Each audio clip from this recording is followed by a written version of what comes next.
আসসালামু আলাইকুম সুপ্রিয় দর্শক শ্রোতা। আমরা বাগানীরা বাগান করতে গিয়ে নানান ধরনের সমস্যায় পড়ি।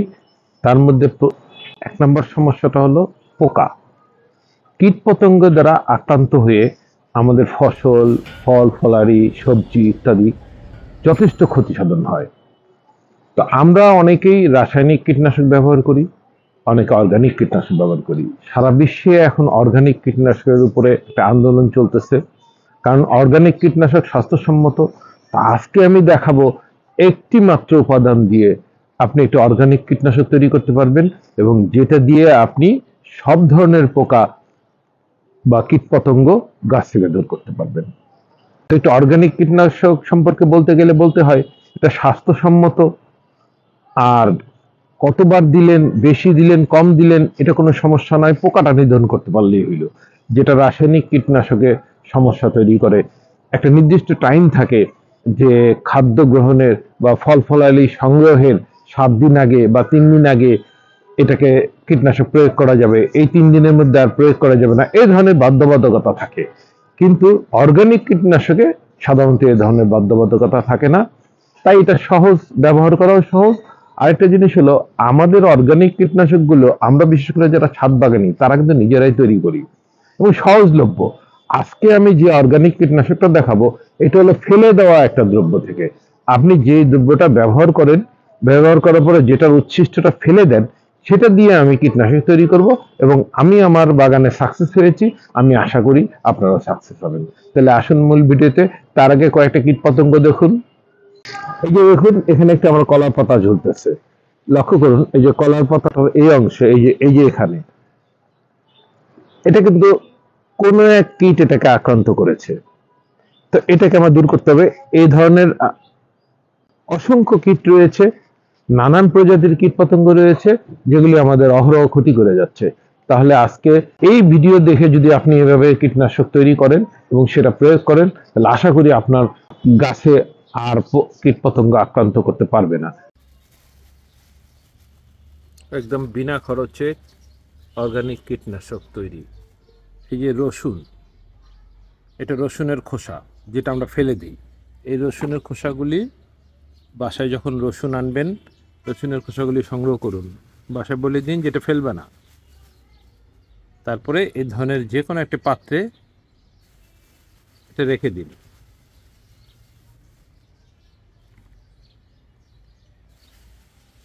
যে কোনো পাত্র নিলেই হবে।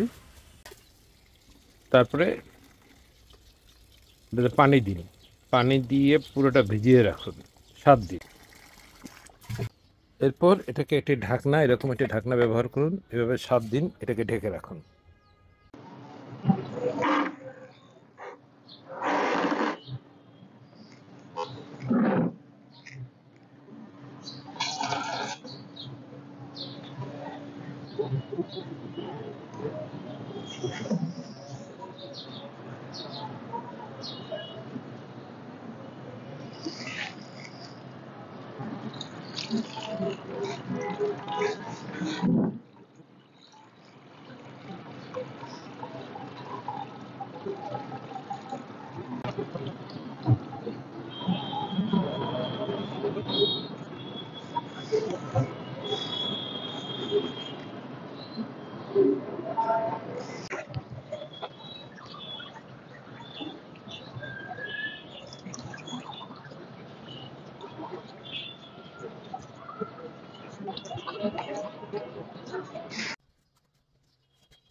হ্যাঁ বন্ধুরা, লক্ষ্য করুন, এখানে একটি বেগুন গাছ।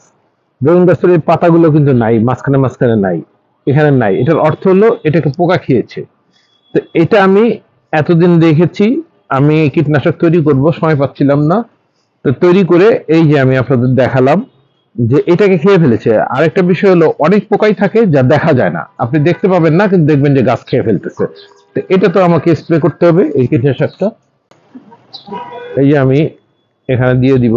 আর সব সময় খেয়াল রাখতে হবে পাতার উল্টা দিকে, এই যে উল্টা দিকে বেশি স্প্রে করবেন, উল্টা দিকে, কারণ কীট পতঙ্গ সাধারণত উল্টা দিকেই থাকে, উল্টা দিক থেকেই তারা খাওয়া শুরু করে, সেই জন্য উল্টা দিকে বেশি বেশি করতে হবে। আমি চেষ্টা করব পাতার উল্টা দিকে বেশি দিতে, কারণ এরা পাতার উল্টা দিকে সাধারণত আক্রমণ শুরু করে এবং সে ডিম পারে পাতার উল্টা দিকে। এই জন্য খেয়াল করতে হবে যাতে পাতার উল্টা দিকে বেশি যায়। এভাবে সমস্ত গাছটাকে স্প্রে করে দিতে হবে। এটা 3-4 দিন পর পর করলেই চলে। যখন দেখবেন পোকার আক্রমণ হচ্ছে তখনই করে দিতে হবে, আর যখন দেখবেন পোকার আক্রমণ নেই তখন আর এটা করার দরকার হবে না। তারপরও মাসে একবার এমনি করা যায়, তাইলে আর আক্রান্ত হওয়ার সম্ভাবনা থাকে না।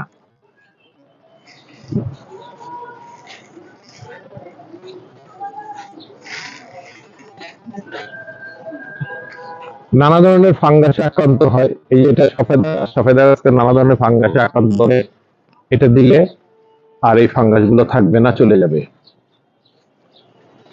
আমার এই সফেদা গাছটা 10-11 ফুট উঁচু, এটাকে উপরের দিকে স্প্রে করতে আমাকে ময়ের উপরে উঠতে হয়। ছাদ বাগানে এত বড় গাছ না হয় ভালো, তবে আমি এটা যত্ন নিতে পারতেছি এবং এটাকে আমি এমন ভাবে স্থাপন করেছি, এটা রডের সঙ্গে বেঁধে রাখি যাতে ঝড় বৃষ্টিতে কোনো ক্ষতিগ্রস্ত না হয়, পড়ে না যায়। ছাদ বাগানে খুব বড় গাছ হলে পড়ে যাওয়ার সম্ভাবনা থাকে। আর একটা জিনিস হলো এই ধরনের মেশিনে কিন্তু সামনে দূরে স্প্রে করা যায়, যে কারণে আমি ইচ্ছে করলে এটা অনেক দূরেও করতে পারি।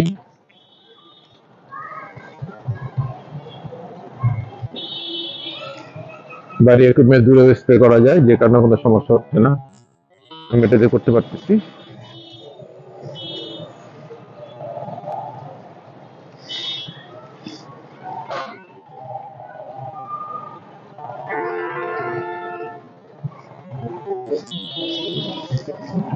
এইভাবে আমি আমার এই বাগানে যতগুলো গাছ আছে প্রত্যেকটা গাছকে স্প্রে করে দিব, তাহলেই এরা বিপদ মুক্ত হয়ে যাবে, এরা কীট মুক্ত হয়ে যাবে। এখানে আর কীট পতঙ্গ বাসা বাঁধতে পারবে না, ডিম পাড়তে পারবে না।